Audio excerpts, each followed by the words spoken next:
So we are in the process now of doing a lumbar spinal cord stimulator permanent implant. Our patient here had a lot of really good success immediately after doing the trial, and it was a no-brainer to go ahead and do the permanent implant. Right now we're just with the first incision and we're placing the needles. Picture. Picture.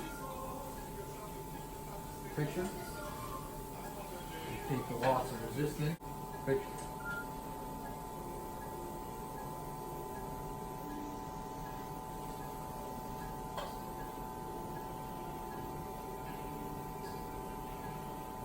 We're just ridging up against that bone. Picture.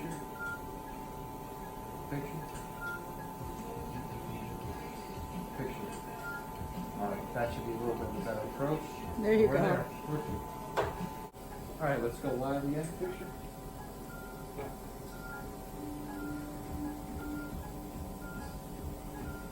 If it stays there, that would be what we want.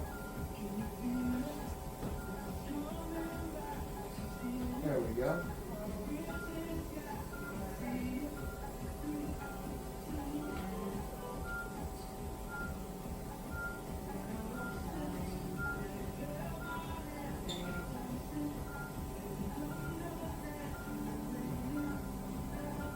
Bringing that lead, just setting right around there. Hitting a little bit of some scar tissue perhaps going up. Perfect. There we go. So we use these little plastic anchors to lock the actual leads down. That way they don't move. And that's pretty much the difference between the trial period and the permanent implant, because we don't want these things moving. When we do the trial, we pull the leads out because we're only having them in there for about 6 days. And we want them to move at that point. So right now we're trying to get it to where it's going to stay in there forever, hopefully. That's good. So we basically have the 2 lead anchors in place now. We took some imaging up there. You can see my radiologist technician making sure that we got all the images saved there. And now we're just going to make the pocket where the actual generator or the battery is going to be.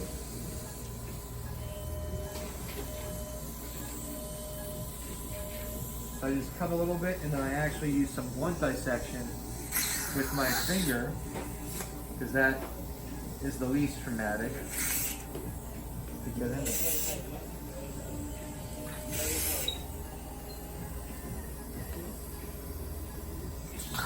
This should kind of slip right in, and it's in there. Never want to make it too big, don't want to make it too small, just right. Underneath the skin in the subcutaneous tissues, we're going to use this little tunneler device. You'll see how that goes right now. Just kind of work our way underneath the skin. No pressure. Make a nice little angle here. Start to feel where it's coming out through here. So we're through the other side here. My hands are a little slippery now. We're going to use one of our laps. We're going to have the plastic sheath in there. And then we're going to put the actual leads one at a time through there. In just a moment, you're going to see it coming out the other side as we feed this further through. Once we have enough length, we remove the plastic. And we just have the leads that are left in here.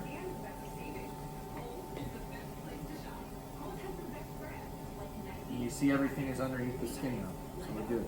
Now connected the ends of the leads to the battery site itself. We just tested for any sort of impedances or any sort of issues, and we're good. So everything is functional, operational. We're just going to basically tighten down the screws so that the leads do not get displaced from the actual battery. And then we're going to, in the next step, clean off everything, and we're going to insert the system so it's fully there in the body and sew up. So now we've fully implanted the system. We just have 2 little wounds. This one's about an inch and a half. This one's about 2.5 inches long. That's it. The entire system's in the body right now. And we're just going to sew everything up, put a little bit of medical glue over it, put some bandages, and call it a day.